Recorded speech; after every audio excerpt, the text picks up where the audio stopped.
Hello! Welcome back sa aking YouTube channel. It's your Ate Shai.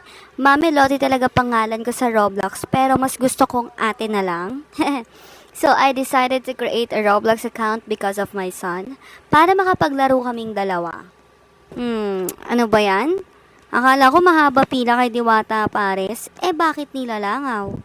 Ang layo pa naman ng pinuntahan ko. Anyway, dahil di ako makapunta sa totoong Diwata Pares Overload, dito na lang ako nagpunta sa Roblox. Sobrang trending niya ngayon at lahat ng mga vlogger at personality ay dinadayo siya. Hindi ako fan ng Pares at ewan ko ba kung bakit. Parang yung ibang natitikman ko kasi nasobrahan na sa star anise. Pero mas bet ko yung Pares Mami with nilagang itlog. So ayun, nandito nga pala tayo sa Pasay at pati nga yung mga trike dito ang aangas eh. Akala mo mga siga sa daan? 500 yung sinisingil sa akin, parang may napanood na ako ng ganito sa balita. Anyway, balik tayo kay Diwata Paris Overload guys.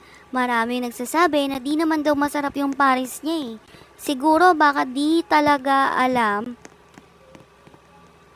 ng mga tao na yun kung paano timplahin yung pares. Or di sila aware na tinitimplahan pala yun ng patis, kalamansi, paminta, etc. Plus, only rice, only water pa. At saan ka pa? 100 lang yung presyo niya. Meron nga rin siya ngayon na siken kung tawagin. It's siken. Yung palaban na manok ni Diwata na pwedeng panglaban sa laki ng McDo. Only rice din yun.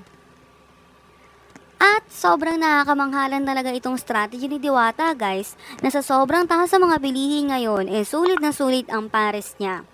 Pwede mo na ring isama ang mga chikiting mo dyan kung malapit ka lang sa pwesto niya.